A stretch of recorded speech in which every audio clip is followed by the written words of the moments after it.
News Mangalagiri చిన్నకాకానిలోని మహిళా commission chairperson శైలజను Ayesha మీరా తల్లిదండ్రులు కలిశారు. తమ కుమార్తె ఆయేషా మీరా పేరుతో విద్యా సంస్థను నెలకొల్పి డిసెంబర్ 27వ తేదీన సంస్మరణ దినోత్సవం నిర్వహించాలని ఆమె తల్లిదండ్రులు శంషాద్ బేగం బాషా ఆంధ్రప్రదేశ్ మహిళా కమిషన్ను కోరారు. 18 ఏళ్లుగా ఆయేషా మీరా కేసులో న్యాయం కోసం పోరాటం చేస్తున్నామని, ఇప్పటికీ న్యాయం జరగలేదని ఆవేదన వ్యక్తం చేశారు. కీలక సాక్ష్యాలు ధ్వంసమయ్యాయని సిబిఐ నివేదికలో పేర్కొందని, తప్పుడు దర్యాప్తుతో అమాయకుడు సత్యబాబును కేసులో ఇరికించారని, 9 ఏళ్లు జైలు శిక్ష అనుభవించిన సత్యంబాబు నిర్దోషిగా విడుదలయ్యాడని తెలిపారు.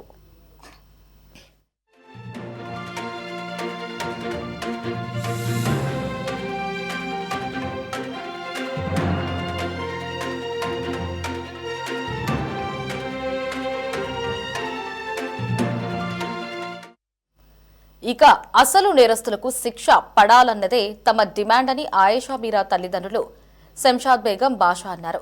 మహిళా సంఘాలు, హక్కుల సంఘాలు, విద్యార్థి సంఘాల మద్దతుతో న్యాయ పోరాటం చేస్తున్నామన్నారు. రాజకీయ నాయకుల కుటుంబాలకు చెందిన కీలక సాక్ష్యాలు మాయమయ్యాయని, నేరస్తులను కాపాడేందుకు ప్రయత్నించిన అధికారులపై చర్యలు తీసుకోవాలని డిమాండ్ చేశారు. 2025 జూన్ 25వ తేదీన సిబిఐ సీల్డ్ కవర్ నివేదిక మమ్మల్ని తీవ్ర నిరాశకు గురిచేసిందన్నారు. నేరస్తులకు శిక్ష పడే వరకు పోరాటం కొనసాగిస్తామని స్పష్టం చేశారు. జరిగిన ఆయేషా మీరా కేసు ఇప్పుడు రాష్ట్రాన్ని అంతటి కూడా కుదిపేసింది.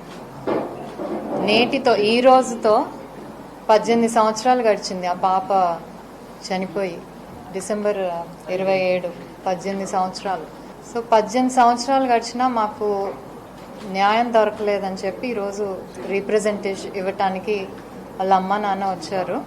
అంటే మొన్న 25th జూన్లో అప్పుడు అయింది. మళ్ళీ రీసెంట్గా కూడా కేసు హైకోర్టులో క్లోజ్ వేయబడింది సిబిఐ రిపోర్ట్ ఇచ్చాక. ఆ రిపోర్ట్ ఏమైందో కూడా, ఇంకా రిపోర్ట్లు ఏం రాశారో కూడా వీళ్ళకి ఇంకా తెలియట్లేదు. అప్పుడు ఇప్పుడున్న చీఫ్ మినిస్టర్ చంద్రబాబు నాయుడు గారు అప్పుడు సపోర్ట్ చేసి ఆయన స్పెషల్గా ఇన్వెస్టిగేషన్ టీమ్ వేయటం కానీ 2019లో జరిగింది, 18లో జరిగింది. 2018లో అప్పుడు ఇంట్రెస్ట్ తీసుకొని స్పెషల్ సిట్ వేశారు. ఆ తర్వాత అది మళ్ళీ సిబిఐకి మారటం జరిగింది. సో వాళ్ళకి ఏంటంటే 18 ఏళ్ళు అయినా మాకు న్యాయం జరగలేదు. 18 ఏళ్ళు అయిపోయింది, పాప చనిపోయి ఇంకా మాకు క్లోజర్ అనేది రాలేదు.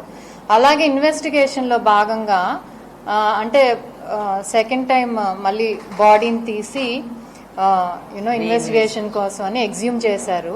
అది కూడా 7 years అయింది. వాళ్ళ బాధ ఏంటంటే ఇప్పుడు న్యాయం జరుగుతుందా లేదా అనేది ఒక ఇదైతే, అట్లీస్ట్ మా పాప ఏదైతే ఆ రిమైన్స్ తీశారో దాదాపు 7 ఏళ్ళు అయిపోయింది, అవి కూడా ఇంకా మాకు అప్పచెప్పలేదు. కనీసం అది అప్పచెప్తే మా క్లోజర్ మళ్ళీ బరీ చేసుకొని ఒక క్లోజర్ అనేది మాకు వస్తుంది. అలాగే ఏదైతే డిసెంబర్ 27 పాప చనిపోయిందో దాన్ని ఆయేషా మీరా సంస్మరణ దినోత్సవంగా ఏమన్నా చేసి అట్లీస్ట్ ఎలాగైతే ఇలాంటి విక్టిమ్స్ ఉంటారో వాళ్ళకి ఏమైనా హెల్ప్ చేయొచ్చా, లేకపోతే ఒక చారిటబుల్ ట్రస్ట్ మేము పాప పేరు మీద ఫామ్ చేసి గవర్నమెంట్ సపోర్ట్ కూడా తీసుకొని ఇలాంటి విక్టిమ్స్కి ఎలాగైతే మనకి నిర్భయ ఫండ్ ఇవన్నీ కూడా వచ్చినాయో ఆ విధంగా ఆయేషా మీరా పేరుతో ఒక చారిటబుల్ ట్రస్ట్ ఫామ్ చేసి మేము విక్టిమ్స్కి హెల్ప్ చేయాలనే ఆలోచనతో ఈరోజు ఇక్కడికి పేరెంట్స్ రావటం జరిగింది.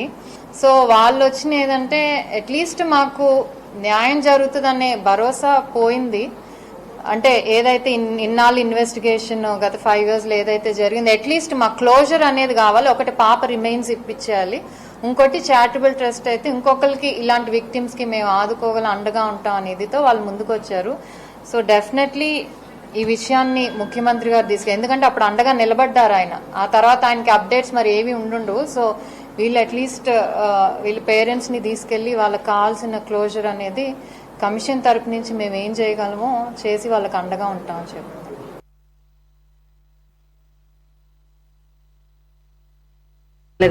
అలుపెరగకుండా పోరాటమే చేశామండి. ఈనాడు మా పాప మాకు లేకపోవటం 18 సంవత్సరాల నుండి 19 సంవత్సరాలు అవుతుందండి. ఇప్పటికి కూడా మేము కోర్టుల చుట్టూ ప్రతిరోజు ఈ మంత్లో అయితే దాదాపు 5-6 సార్లు కోర్టుకు తిరగటం జరిగిందండి. పాప పార్ట్స్ అన్నీ ఇస్తారని న్యాయం ఎట్టాగో చేయరు. వాళ్ళు ఒక స్టేట్మెంట్ ఇచ్చి పలానా వ్యక్తి ఈ సెక్షన్స్ ప్రకారంగా అతను నేరస్తుడు అని మీరు ఒప్పుకుంటే అతను నేస్తారంట. కానీ హైకోర్టులో జస్టిస్ నాగార్జున రెడ్డి గారు ఒక స్టేట్మెంట్ ఇచ్చారు. స్టేట్మెంట్లో ఏమని ఇచ్చారంటే జీవో 20 ప్రకారంగా ఎవరైతే ఈ పాప కేసు ప్రాపర్ ఇన్వెస్టిగేషన్ జరగలేదు, ఆఫీసర్స్ ఉన్నారో వాళ్ళని అరెస్ట్ చేసి ఇన్వెస్టిగేషన్ చేయమని ఆ జడ్జిమెంట్లో ఉందండి. కానీ ఆ జడ్జిమెంట్ని ఎవరు ఫాలో అవ్వలేదండి. ఈవెన్ సిట్ ఫాలో అవ్వలేదు, సిబిఐ కూడా ఫాలో అవ్వలేదు. ఇక ఎందుకండి ఆ జడ్జిమెంట్లు అలాంటివి ఎందుకంట? ఎవరి కోసం ఈ జడ్జిమెంట్లు ఇస్తున్నారు?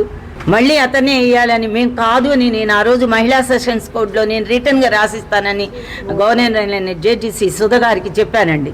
నేను రాసిస్తానమ్మా, సత్యంబాబు నేరస్తుడు కాదు అని చెప్పాను. అయినా కూడా 18 సంవత్సరాలు యావజ్జీవ శిక్ష వేశారు. తర్వాత అతను హైకోర్టుకి వెళ్తే నాగార్జున రెడ్డి గారు జడ్జిమెంట్ ఇచ్చారు, అతను కాదు, జీవో 20 ప్రకారంగా ఎవరైతే ఆఫీసర్స్ ఉన్నారో ఇన్వెస్టిగేషన్ ఆఫీసర్స్, ఆ పోలీసులు కూడా, ఆ పోలీసుల మీద చర్య తీసుకోండి, వాళ్ళు అరెస్ట్ చేయండి, ఇన్వెస్టిగేషన్ చేయమని వాళ్ళు త్రూ సిబిఐ అని చెప్తే సిబిఐ కూడా చేయలేకపోయిందండి.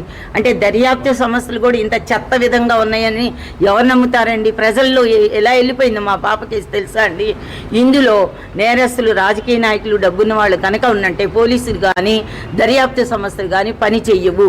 ఈనాడు లిక్కర్ కేసు కానీ జత్వానీ కేసు కానీ మీరు చూసినట్లయితే ఎంత ఆఫీసర్ని అరెస్ట్ చేశారండి. ఉన్న కేసు సెంట్రల్లో ఎలా జరుగుతుందండి? ఇవన్నీ తెలియదా వీళ్ళకి? ఇంకెందుకండి సిబిఐ నేను పేరు?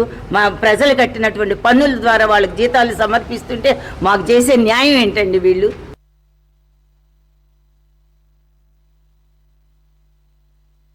మా పాప మాకు దూరమై 18 సంవత్సరాలు కంప్లీట్ అయిపోయినాయి అండి.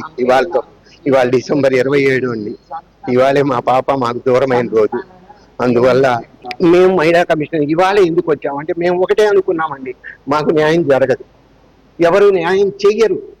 అది అంతగా పొలిటికల్ ఇన్ఫ్లుయెన్స్ ఉంది. అంతగా మా పాప కేసుని డైవర్ట్ చేయడానికి అన్ని కోట్ల రూపాయల డబ్బు ఇన్వెస్ట్ చేశారా ఎవరైతే నేరస్తులు ఉన్నారు. మాకు వయసు అయిపోయింది, ఆరోగ్యరీత్యా మేము చాలా ఇదైపోయామండి. అందుకోసం మహిళా కమిషన్ రాయపాటి ఎల్జీ గారి దగ్గరికి వచ్చి మా మెమరాండం ఒకటి సమర్పించామండి. ఈ రోజు డిసెంబర్ 27వ తారీఖు గవర్నమెంట్ ఆయిషా మీరా సంస్మరణ దినంగా ప్రకటించాలి. అలాగే మాకు సంకల్పం ఉందండి, పేద పిల్లలకి వాళ్ళందరికీ చదువు చెప్పాలి. ఏ బిడ్డ ఏ ఆడపిల్లకైనా సరే ఏ ఇబ్బంది ఉన్నా ఆ ఇబ్బంది తీర్చడానికి మా తోడ్పాటును ఇవ్వగలగాలి. దానికోసం ఆర్థికంగా గవర్నమెంట్ మాకు తోడ్పాటునివ్వాలి, సహకరించాలని. అలాగే మా పాప బాడీ పార్ట్స్ రీఇన్వెస్టిగేషన్ లో సిబిఐ తీసుకువెళ్ళి 10 రోజుల్లో ఇస్తామని చెప్పి మా తెనాలి వచ్చి మా బరియల్ గ్రౌండ్ లో వాళ్ళ ఆధ్వర్యంలో మళ్ళీ బరీ చేస్తామని చెప్పారు. కానీ ఇవాళ వరకు 7 సంవత్సరాలు అయిందండి, ఇప్పటి వరకు తీర్చివ్వలేదు వాళ్ళు. కాబట్టి గవర్నమెంట్ కలగజేసుకొని, ఇవాళ ఉన్న గవర్నమెంట్ కలగజేసుకొని మా పాప బాడీ పార్ట్స్ ని అక్కడి నుంచి మా తెనాలి తీసుకొచ్చి వాళ్ళ ఆధ్వర్యంలో బరీ చేయమని డిమాండ్ చేస్తున్నాము. మా పాప మాకు దూరమై 18 సంవత్సరాలు కంప్లీట్ అయిపోయినాయి అండి. ఇవాళ